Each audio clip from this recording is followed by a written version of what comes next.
Welcome to the Rotary Club of Edina as we continue our Rotary journey. I am Joe Hayes, your humble 68th president. I would also like to welcome our guests, visiting Rotarians, senior active members, and I hope you enjoy the meeting as much as I expect to.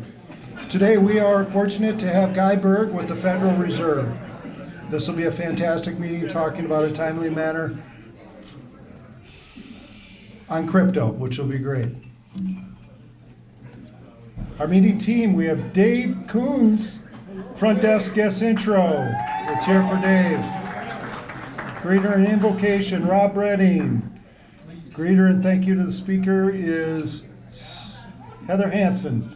Speaker intro, Sandy Schley.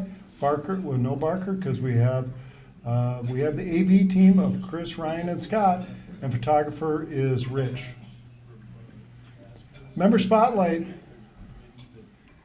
on the Thanksgiving baskets last week. Tom Cook and Mary Husted did a great job. 85 meals, we had a ball.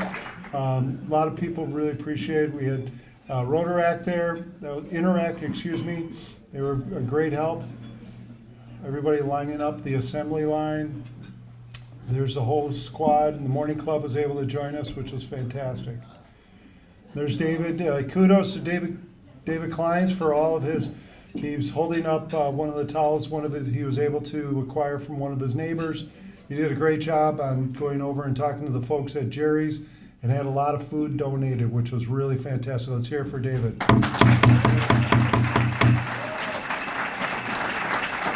Thank you, David.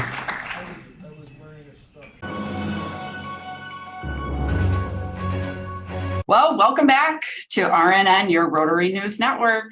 I'm Julie Westbrook, and I'm here with Kayla Beeler, and we're here to give you updates that you need to know between now and the end of the year.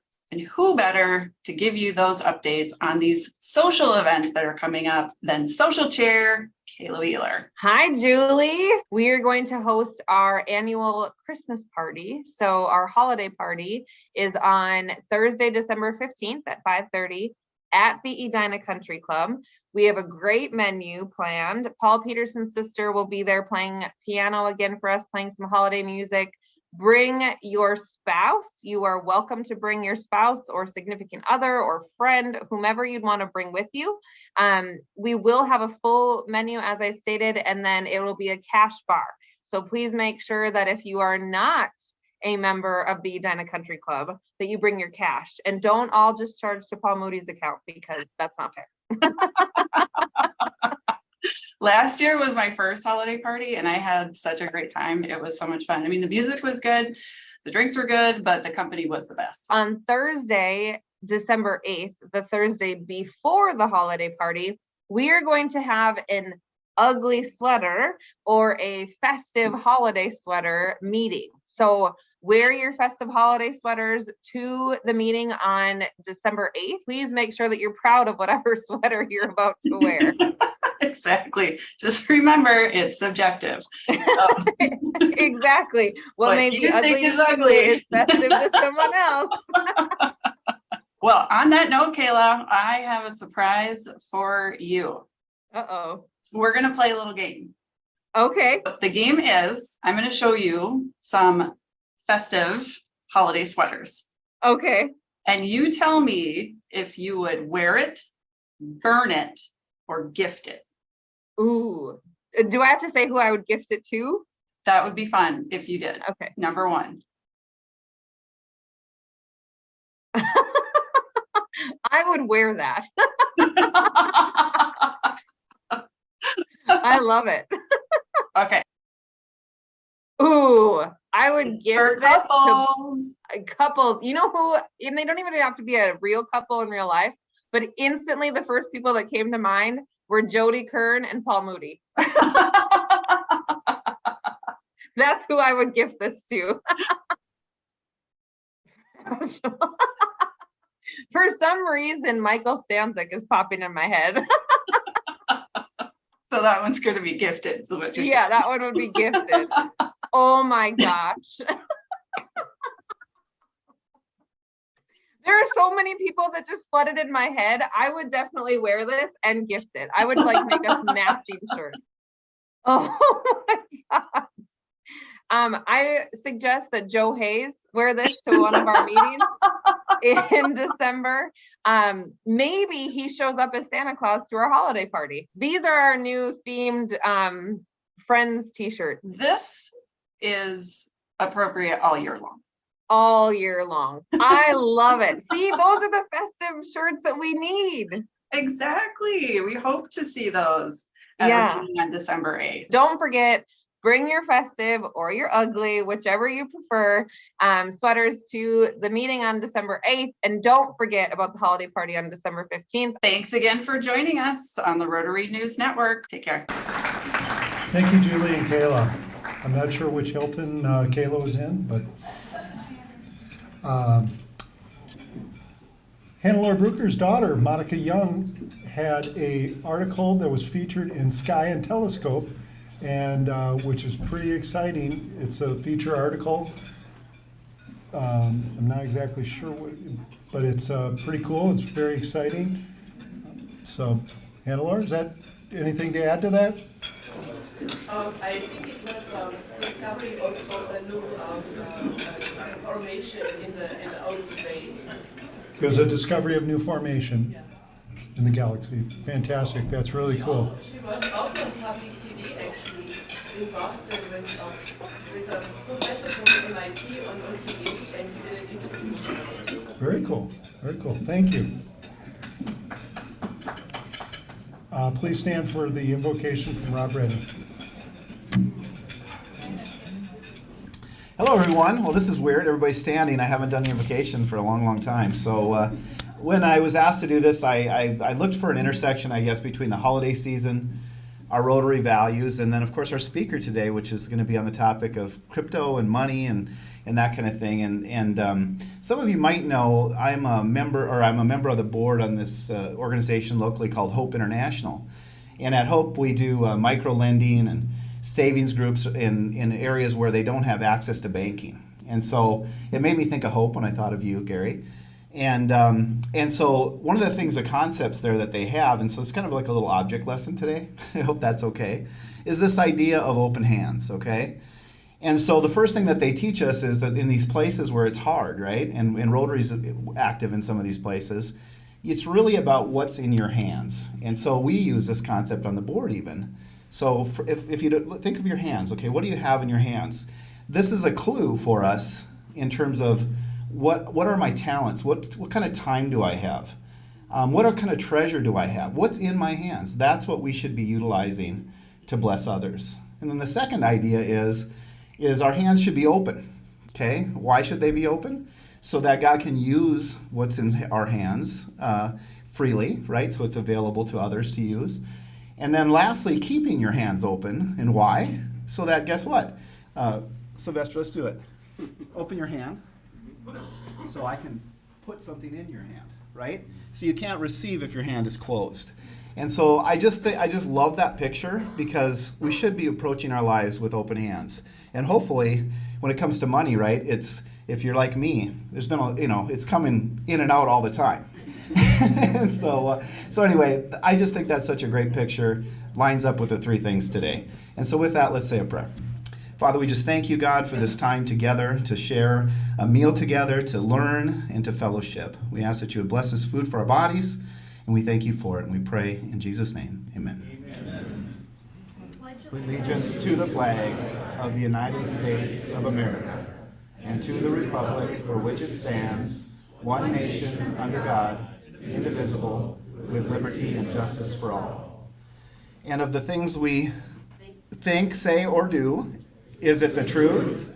Is it fair to all concerned? Will it build goodwill and better friendships? Will it be beneficial to all concerned? All right. First two.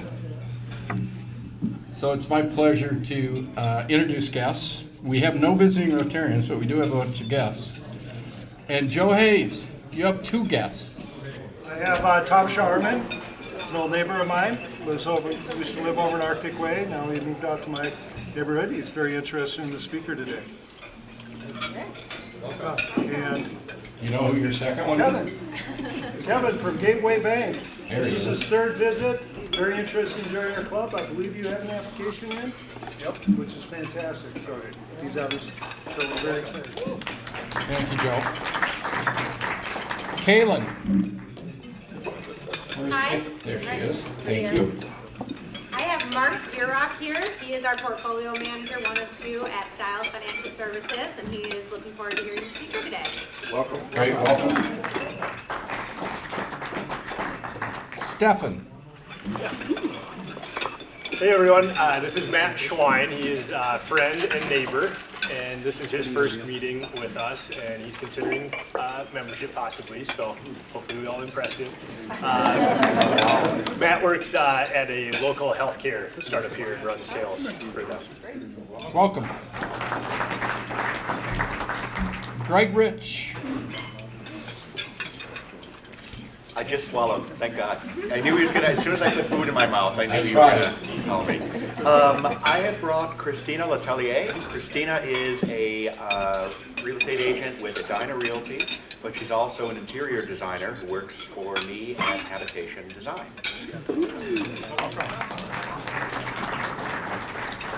Sandy. I have a guest with me. This is my friend Lamar Pop, and it is thanks to Lamar suggesting our speaker today that the speaker committee selected Guy Berg. Welcome. Thank you. Welcome.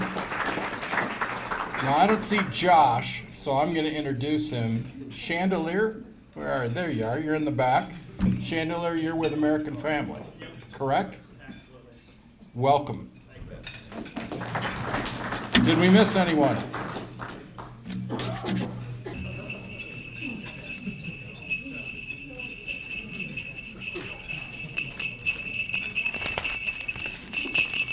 I bet you wonder what we're doing up here. Okay, you have today, you have next week, and you have the party night. If you so choose with an open heart and open hands to give to 3 organizations this year. One is 66 West, not far from here. We have 37 young people who have exited homelessness. They're in their first efficiency apartment, and they don't have much support from their family, so we give gift cards to them for Christmas. And so I'd like to give 2 $25 gift certificates to 37 of them, so you can multiply that times the kind of money we need to come up with.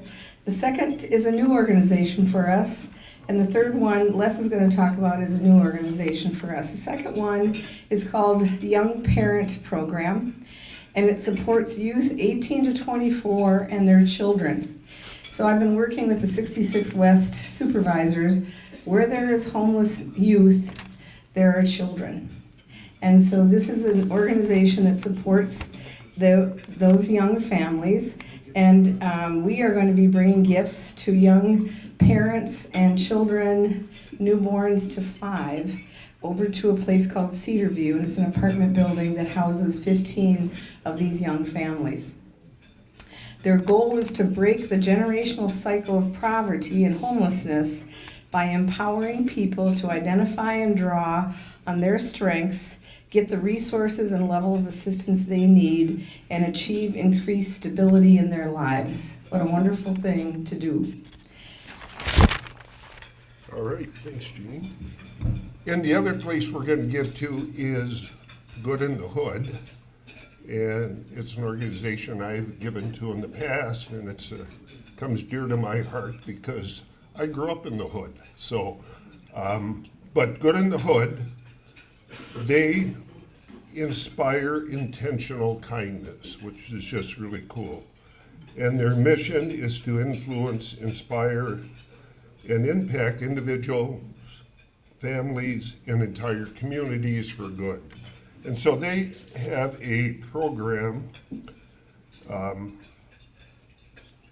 Good in the Hood Holiday Help Program. And so they reach out to 750 families and around 3,000 kids, and they're giving gift cards and gifts to the families and kids that probably would not be able to have a joyful Christmas and holiday without what we can do and other people will do. So all three of these organizations are great. Open up your hearts and your wallets and please give. We'll be here, Gina and I will be here next week and at the holiday party, and we'll get all the gifts out to everyone. Thank you. You can also push the button at the Barker and donate online, so that makes it nice and easy.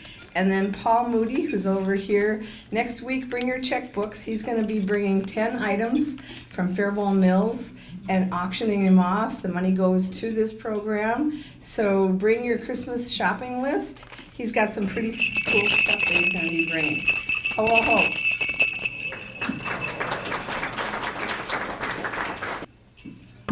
Hello, everybody. Good afternoon. It's been a long time doing my classification talk today. I've had this scheduled 4 times, and one time I got bumped, and the other 3 I caught COVID. So I was a little concerned that I was going to be up here today, and again with the positive test. But I just want to thank. Before I get into it, I want to thank Dick Teagan for sponsoring me to be a part of the club. He's really welcomed me to the Edina community and the Edina Rotary, and he's really taken me under his wing, so I really appreciate Dick. All right, let me get into it because I'm already 30 seconds in. And Joe wants me done by 2 minutes. No. So I'm Danny Rubio. I'm the executive director at the Southdale YMCA. I also oversee the Burnsville YMCA and the River Valley YMCA in Prior Lake. My pronouns are he, him, his. I'm Latino by birth, first generation American, and I have a mother from Puerto Rico. She was born in Hurtado, and my dad is from Araro, Michoacan, Mexico. So the 2 fists there is really my upbringing. Was never quite Puerto Rican enough for my Puerto Rican side. I was never quite Mexican enough from a Mexican side. So a lot of push and pull there, but really it's been the best of both worlds, having that heritage and culture, and really to this day still finding out more about that and embracing it. I got to return to Puerto Rico for the first time in 34 years in spring, and it was an incredible feeling to feel a place of home where your mother's from, the motherland, and definitely want to live there half the year. This is my family, mi familia. We just celebrated, so this was obviously supposed to be done in July of this year, but we're here in December now. But I married my wife, my high school sweetheart, Colleen O'Connor. She's now Colleen Ann Rubio. I changed her name. She always complains about, she used to love her name, Colleen O'Connor. It sounds great. And I ruined it with Rubio. We have 3 daughters. I'm a girl dad, and we have a dog, also female. We moved from Chicago, just outside of Chicago, 2 years ago in 2020, in April of 2020. What a time. Here's my girls. Lily Jean is our firstborn, our oldest. She's 9 years old. She's in 4th grade. She attends Riverview Elementary. Addison Rosa Rubio, my second daughter, she's going to turn 7 this Sunday.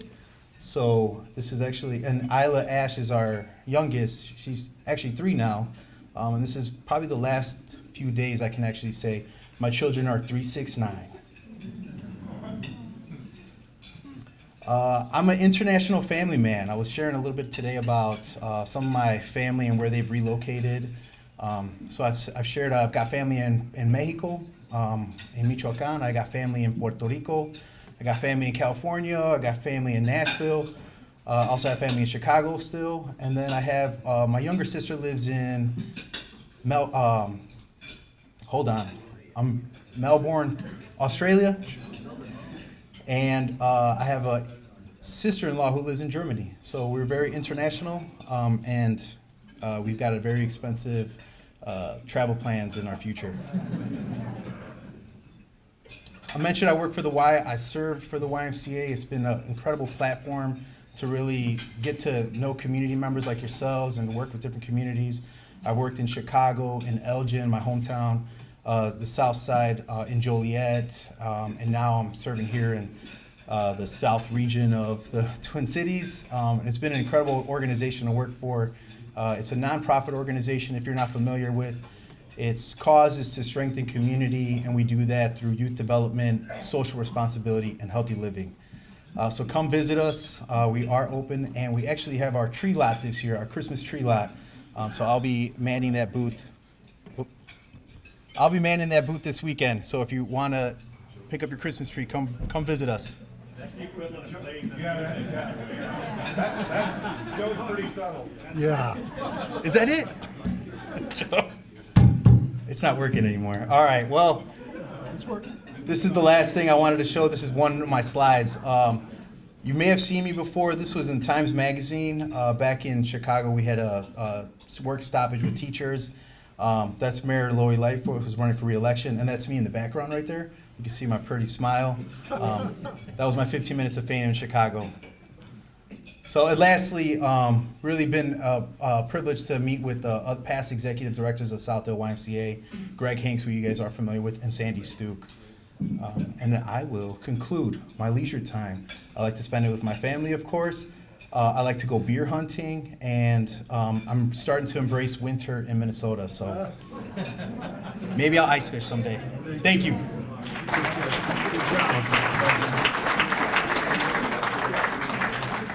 I am also a girl dad. Our intro to the speaker is our good friend Sandy Schley, former past president and district governor. Welcome, Sandy.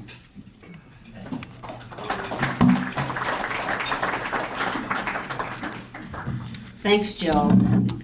Good afternoon, Rotarians. Today it's my pleasure to introduce Guy Berg, Vice President of the Federal Reserve Bank of Minneapolis. Guy oversees research and advocacy for business-to-business payment efficiency improvements and standards, and supports payment securing and emerging payment standards. Before joining the bank, Guy headed product development for check systems, was product manager for an electronic banking for Deluxe Corporation, managed a software company that supported EMV, that's technical standards for smart payment cards, was president of Collis America, and managed EMV consulting for MasterCard. Guy is a product of the University of Minnesota's Carlson School of Management and the Carlson School of Executive Development Programs. Please join me in giving Guy a warm Edina Rotary welcome.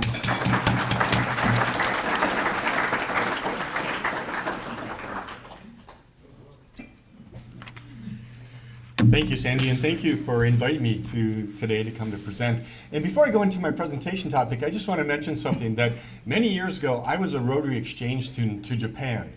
And I lived there for a full year, went to Japanese high school, lived with a Japanese family the whole time, and it was life-changing. There's no question about it, one of my most cherished years of my life. I always say that I learned in that 1 year more than I typically do in 4 or 5 years, if not more.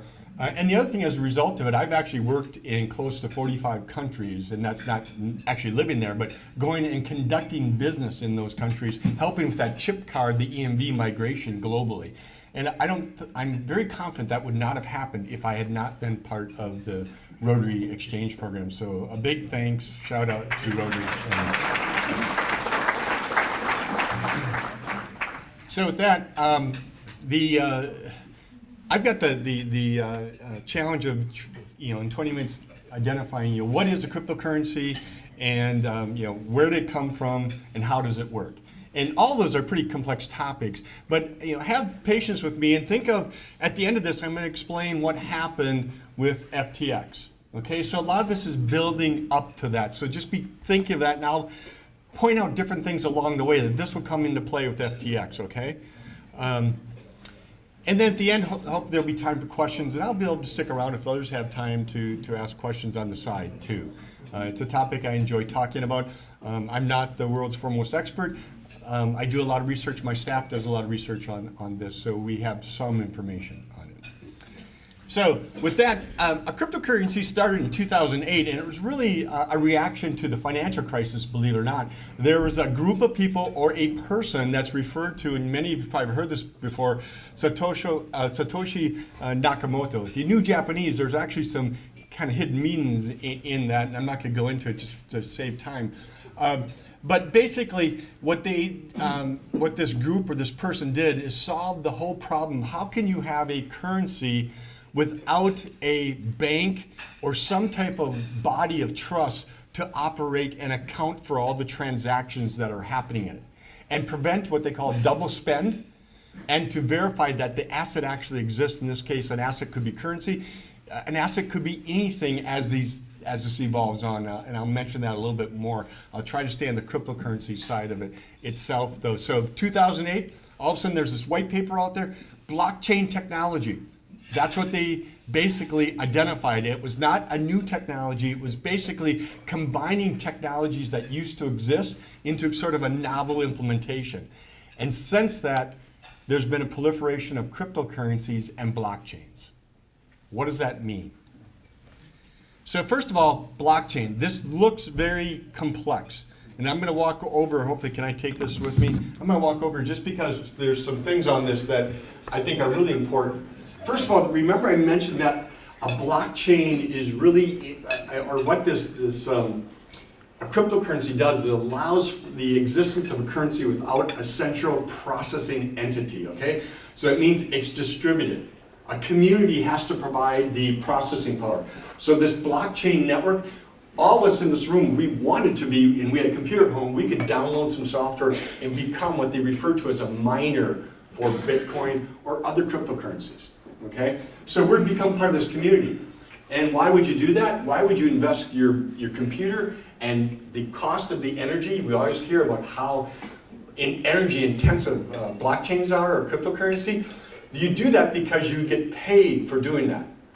How do you get paid? And the machines, the computers would do this automatically. There isn't some group facilitating the settlement of who gets paid for what. And so how that's done is, this is going to be a key point. There's something that's called, in this community, they call it a fuel, a crypto fuel. And a crypto fuel is another word for a cryptocurrency. So Bitcoin starts this blockchain network. They convince a lot of people around the world to establish mining operations. And when they successfully, they're competing to be the one to authorize or authenticate the transaction. And if they do, they're paid in this native currency. So native currency, remember that. Native cryptocurrency. The machines itself, the network itself, the algorithm itself generates the currency, this cryptocurrency. Difficult thing to understand and recognize, but the most important thing to remember is that for every blockchain out there, there is some type of native cryptocurrency. There may be exceptions, but that's generally the rule. And then there's a consensus program that has all these computers communicating with each other, racing to see which one's going to win the authentication race to validate that this is a valid asset, that it's not been spent by somebody else before, it can't be spent again, and you can trust it.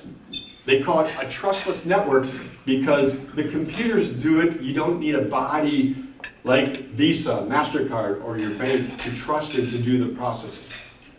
And then they put it down into what they call blockchain data stream. And what that is they take the transaction and through cryptography, they will link it to the previous transactions. And that way, it can never be tampered without being detected. So if someone went in and tried to commit fraud by tampering it, it would be detected and it wouldn't be able to proceed forward. Okay? And then finally, there's a distributed ledger aspect of it. And that means that once this is done, believe it or not, every one of these mining computers have a complete copy of that data chain, that database chain of transactions. Okay? So that's blockchain. And you need one of these for cryptocurrency because of what I just described there. Now, within that blockchain, you hear, in cryptocurrency, you oftentimes hear about just how much energy it consumes to do that.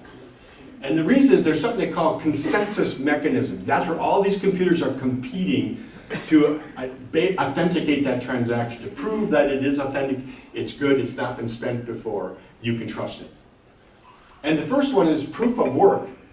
And this takes a lot of computer energy. It's a very, very hard math algorithm that these computers have to run. They have to have special graphics boards that consume a lot of energy. You can even heat your houses with the heat that comes from these graphics boards that the proceed. So very expensive, very concerning from the impact on the world. And so what's happening is most of them are moving to a proof of stake type of consensus algorithm. And that proof of stake doesn't require that type of computing power, so it takes away all those concerns about the energy consumption that a cryptocurrency has today. Okay? So the big thing that's causing the energy consumption is the consensus mechanism. There's nothing that prevents them to move into new ones that are just as secure but don't consume as much energy. That's a second really important thing I'd like you to realize. Okay? Next, types of blockchain platforms. I'm going to go over two primary types. One is a blockchain that its only purpose in life is to support a cryptocurrency. Bitcoin is the example of that. And then there are blockchains that are basically distributed computing platforms to support things such as decentralized finance, which I'll talk about in a little bit, okay? So think of those two, and I'm going to break them down further as we get forward on this. And, okay, that's just it. So the first one, I mentioned, blockchains for the purpose of enabling a cryptocurrency. So the original one, that whole diagram I described, that was basically Bitcoin, Bitcoin Cash, Litecoin. There's probably, I'm going to say 10. And I may be off even by order of magnitude because things change so much. Of the cryptocurrencies that were only intended to be a cryptocurrency and nothing else. Okay? So Bitcoin, notice Ethereum is a very popular one. It's not on here. But it's considered the number 2 cryptocurrency in the world. Okay? But it's not on here because its original intent was not to be a currency, a cryptocurrency. Bitcoin, nobody was using it like a currency, so they had a group break off and said, we've got to make another version of this that processes faster and it has a lower value. And that was Bitcoin Cash. And then there's Litecoin. Litecoin said, well, Bitcoin and Bitcoin Cash still weren't achieving that objective of being a currency that everybody used on a day-to-day basis. And so it's a faster transaction time. It is closer to maybe a dollar value type thing. And so that's Litecoin. Okay? But the market, they became available on these exchanges and there was a scarcity built into these. So there's only so many Bitcoin out there. There's only so many Bitcoin Cash, only so many Litecoin. And because that scarcity and people started buying them, the value went up. And essentially what happened is not what was intended by the developers. It became, I like to call it almost like a new age stock market for companies who are investing in blockchain systems. And because there was scarcity in these, the value of it kept going up. Okay? Next type is blockchain as a computing platform. So this is it's the same technology, but the purpose of the blockchain was something else. So Ethereum, what's always the number 2 market cap on cryptocurrency, it did not intend to be a cryptocurrency. That's not what they wanted to be. What they wanted to be was a platform. Think of an IBM HSM, an Apple computer, a DOS-based computer or something like that. That's what they wanted to be, a new Unix. So a new computing platform that facilitated distributed management of the system. Okay, where you didn't need to have a central entity to process it. So that's what they wanted to be. And they wanted to be actually the next generation of the internet. So the internet brought basically, it's kind of like the next generation of knowledge transfer. suddenly there's so much knowledge out there that we can access easily that we couldn't do before the internet. Well, they thought that with Ethereum, they're going to do the same thing for money. They're going to take it out of the control of the financial institutions and make it readily and widely available to the public and bypass the financial institutions. That was the original thought behind many of these players out there. So Ethereum, Cardano, Solana, these are a couple of the most popular platforms. They're blockchain platforms developed by different groups, and they're out there trying to convince everybody that their platform is the best platform. You know, theirs is the Microsoft or the Apple or whatever it might be. They're trying to convince everybody theirs is the best. So if you're going to build a blockchain system, use our platform. That's what's happening out there. And each one of these has a cryptocurrency. Ethereum, Ethereum 2. Ethereum is the proof of work based Ethereum. Ethereum 2 is the proof of stake version that is less energy intensive. So you have these out there and people started buying these. And since there's limited supply, what happens? The value of them goes up. And then there became a fear of missing out. And so more and more people who had the understanding to buy the cryptocurrency started buying them and their prices started going up. It was not the intention of the developers of the blockchain system for this to happen. Okay? So, think of Ethereum, Cardano, Solana, these others. They're oftentimes associated with this concept of decentralized finance. And what decentralized finance is basically say, you get a community of people together and they will buy, let's say, this Ethereum cryptocurrency. They're depositing their money into the cryptocurrency. Instead of depositing money into a bank, they're depositing into this particular community's decentralized finance. So the Rotary here could say, hey, we're going to start decentralized finance. And you would establish a blockchain system. And you could probably download it, work with Microsoft or whoever, and you could establish it pretty quickly. And then you'd say that, hey, all the Rotarians, please contribute money to this. And out of here, we're going to decide who we're going to lend money to coming out of this. And then maybe you get paid interest on the money that you've basically put into this Ethereum. And by the way, maybe the Ethereum cryptocurrency price might go up, but that, again, wasn't the original intention of it, but it's what's happened in the marketplace. Hopefully that makes sense now. So, again, the decentralized finance, there's no bank there. Any community get together and say, I'm going to use this blockchain system, I'm going to create my own decentralized finance, I'm going to build into the logic of the computer what's going to determine who we lend to. And that's called like a smart contract within these blockchain platforms. Okay?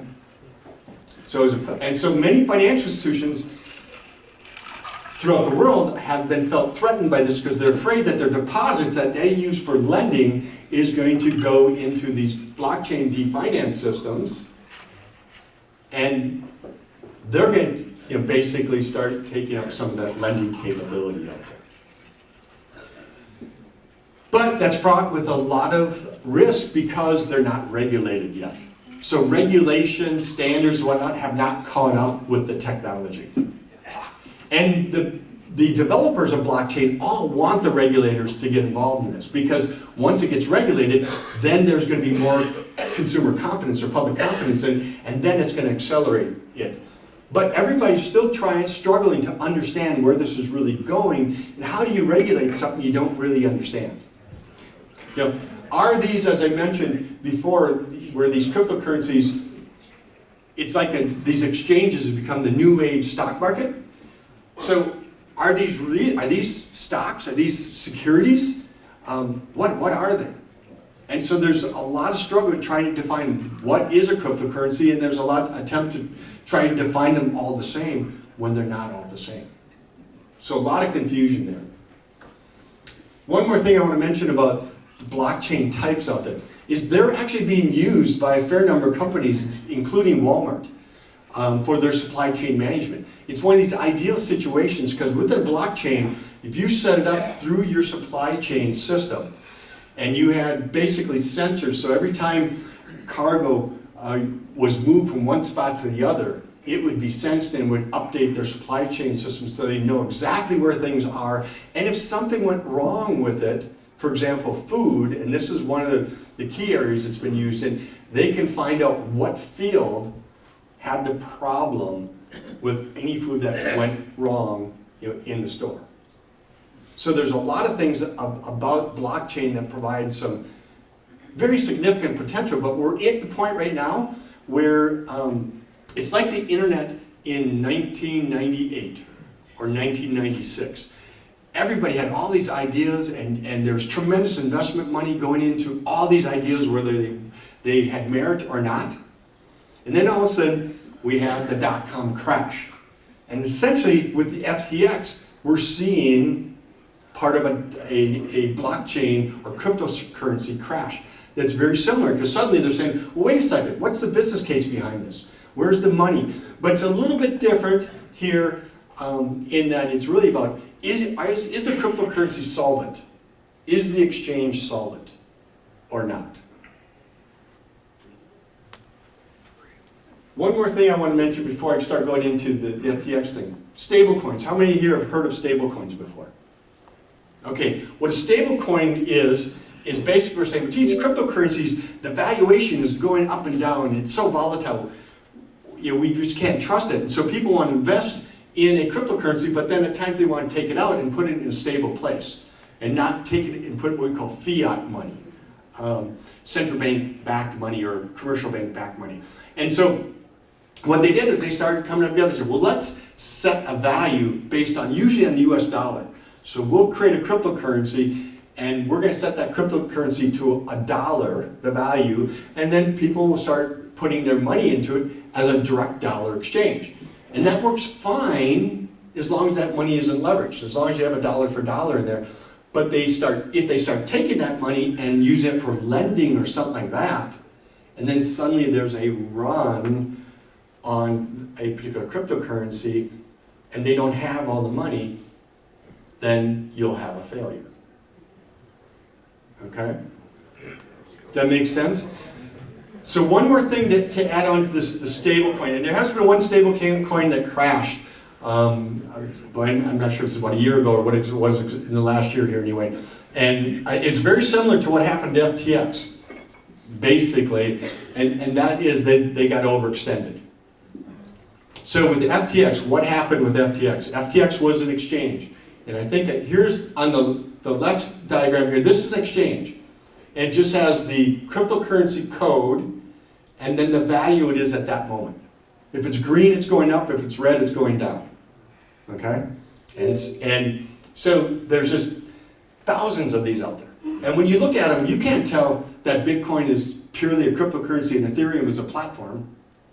Right? You have no idea of understanding what these are, what the history of them are. And so you have to do a lot of research, just like you would have to do in a stock, to understand the fundamentals and do they actually have a business case, a viable case to survive any type of a dot-com crash or type of thing. Okay? So what happens is an exchange, FTX was exchange, Coinbase is exchange, FTX had this exchange, and they tried to make it very easy for people to trade these different cryptocurrencies. So it's not just $1 for a BTC, it might be Ethereum for BTC or Algorand for BTC. There's all these exchanges between these different cryptocurrency types. And so a lot of people started putting their money and investing in these different currencies. In the meantime, there's another sister investment company that created a native cryptocurrency. And that was called FTT. And what happened is that exchange put a lot of money into the sister company's FTT native currency, which was not really connected to any system. And CoinDeck, which is an entity that researches and reports on the cryptocurrency industry, found out that there was this significant investment by this sister company to FTX in this FTT cryptocurrency, and that didn't appear to be solvent. And so Binance, if not the largest, the second largest crypto exchange in the world, said, That's it. We're going to withdraw all of our FTT investments. And suddenly there was a run on it. Everybody got scared, said, okay, if they're getting out, I'm getting out. I'm not going to be the one lost, that's going to lose everything from this. And so it was literally a run. Just like you have a run on a bank, this is a run on a cryptocurrency exchange. There's other ones, crypto.com, they have their own cryptocurrency too. And what they do is they try to get people to invest in that cryptocurrency to use that as a funding source to lend to other groups that are investing in whatever business case it is. So there's something else that's out there, it's called staking, and a lot of these places that these exchanges or even the cryptocurrencies say, if you put X amount of money in this cryptocurrency, we'll pay you 6%. Back just not too long ago when we were getting like 0%, that 6% was sounding very attractive. So people started looking at it as a way to invest and get a return higher than what they could get in their financial institutions. Now, a lot of people say, well, what's the value behind it? And the reality for all of these cryptocurrencies, the value is the perception of value, right? And is it, Ethereum, Cardano, some of these, are they going to be successful as a platform going forward? Are they going to be the next Apple? Are they going to be, think back in the internet, in the dot-com bust, when that stopped, if you think of all the things we all were imagining that the internet would be, it hasn't been much of that, but in many ways it's been much more in different ways we never thought of before. We never thought that we're going to be using maps all the time. We're going to be using the mobile phone. Our phone is going to become our primary camera. There's so many ways that the internet and the mobile phone came together, and it became much bigger than we ever thought it was going to be. A lot of people, including myself, believe that blockchain someday will do that. But it's probably 15 years away. We don't know how it's going to evolve. There's something really valuable in there. But how do we capitalize it? And what's going to be successful? And I think more and more people are starting to get to the point where they believe that we just don't know. And it's probably going to be something really bigger than we can imagine right now, but we just don't know. So hopefully, I think I'm probably running close to time. Questions? Questions. Anybody have questions? Hopefully, we talked before, let me get a question over here. Yes, could you talk a little bit about the specific risks of investing now in cryptocurrency? That's a really interesting question. And the reason is that if you talk to a financial advisor right now with the market down, a lot of them will say, hey, this is the time to buy because the market's down and therefore there's an upside to it. So it's a very high risk. Anybody who puts their money into a cryptocurrency, you need to be prepared to lose it and be okay. There is a very big upside potential to them. Could Bitcoin actually really take off again and get to be 60,000 or 100,000 or 300,000 like they projected? That is possible. But you have to be a betting person on it, and so it's a high risk. Jeff O's my financial advisor. He said he thinks 50% of the portfolio is about what we should be at for crypto. So, yes. So do you think it should be more or less of that? Yeah, I think a little bit less. What's your risk tolerance, John? I think the word that comes to my mind is tulips. Tulips, yes. And then I think of what is China doing? China has apparently some cryptocurrency. That's my. That's a good question. So, cryptocurrency and central bank digital currency. What's the difference? I think that's what your question is, because China is trying to lead the world in central bank digital currency. They want to establish the standards. They see it as opportunity. The United States getting lazy, and they think that they can fill this void out there. They've had a central bank digital currency for probably about a year now. They're much further ahead than anybody in the world. Millions of people have used it, and they basically want to get it so that countries they're lending to will have to pay them back in their central bank digital currency. So it's kind of the way for them to get their fingers into potentially become, the international reserve currency. That's not crypto. It's not crypto. Good. He knows his stuff here.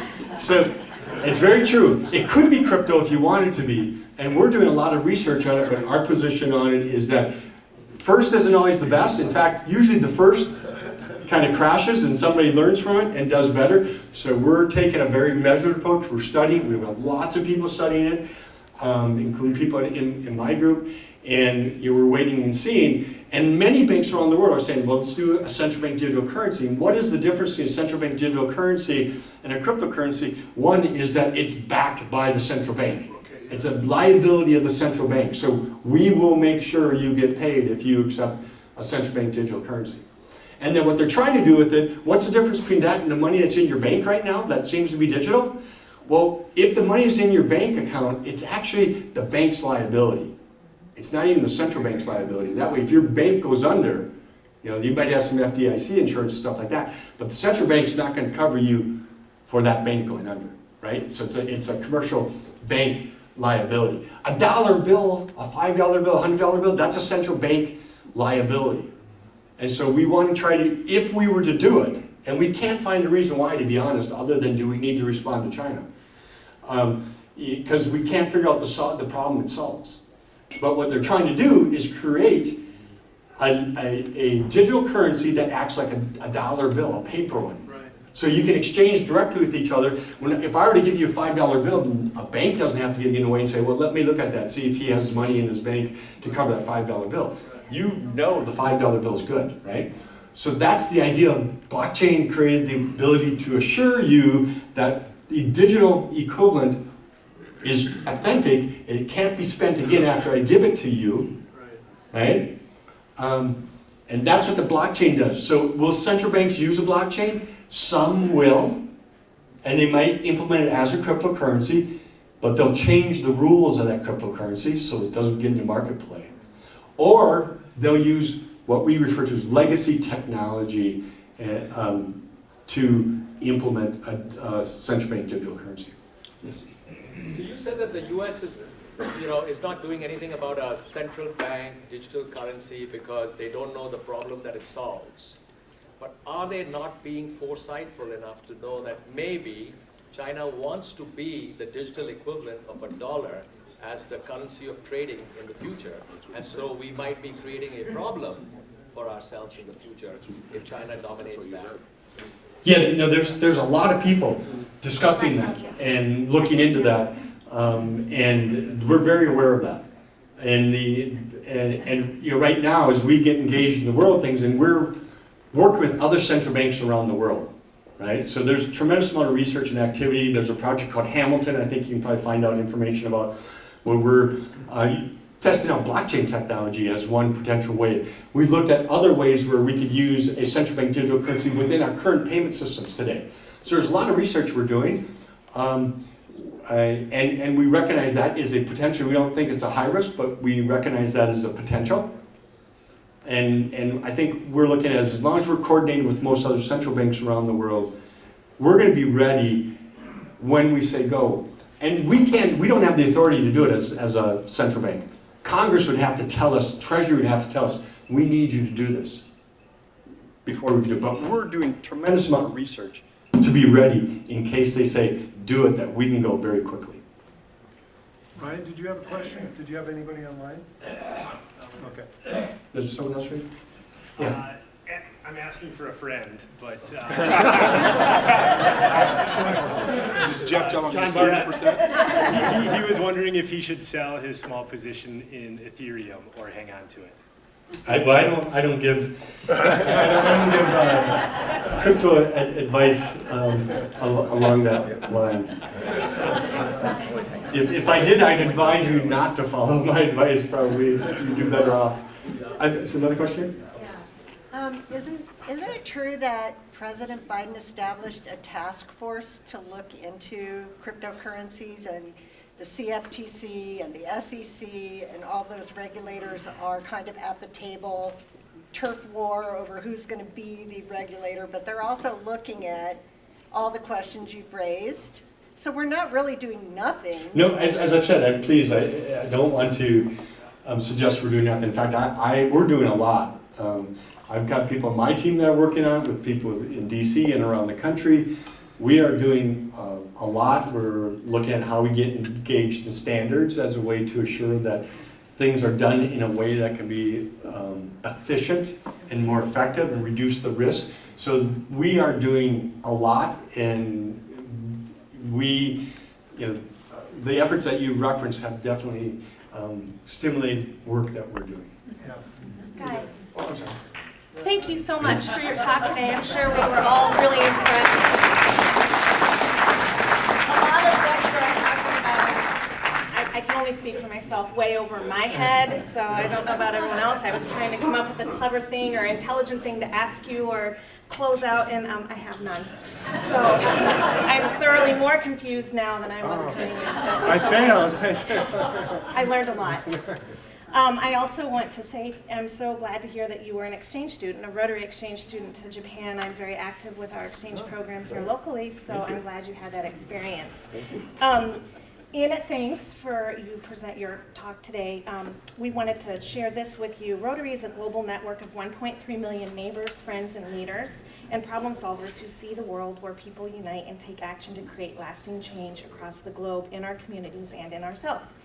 From literacy to peace to water and health, Rotarians are always working to better our world, and we stay committed to the end. I'm sorry, I'm reading a script because I'm not real good at public speaking. We stick with it to the end. And as a thanks to your presentation, we are making a contribution, a donation to the Northside Boxing Club. It's a local nonprofit club. I don't know if you're familiar with it, but they create positive connections with youth and provide an evening at a gym, providing boxing classes, tutoring help, and a healthy meal from a local restaurant. Wonderful. So thank you very much. Thank you.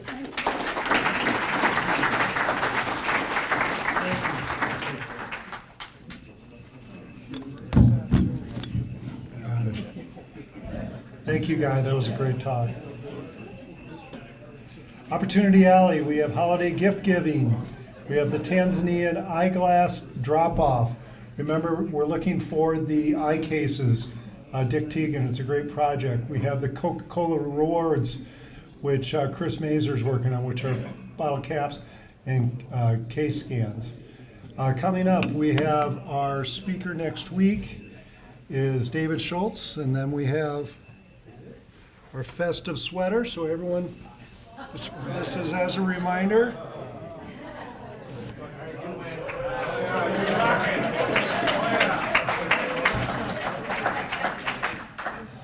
I won't be here, but St. Paul Peterson will be running the meeting, which will be great. We have our holiday party on the 15th and the Peterson family Christmas concert, and we'll be taking a break after that. So next week we have David Schultz, who will be our political talk. If you want to come back, Guy, and hear David, that'd be wonderful. And all of our guests. Danny, thank you for wrapping that up, getting that done. Thank you, Julie and Kayla, for getting the Rotary News Network going. And Guy, thank you for coming to present. Meeting adjourned.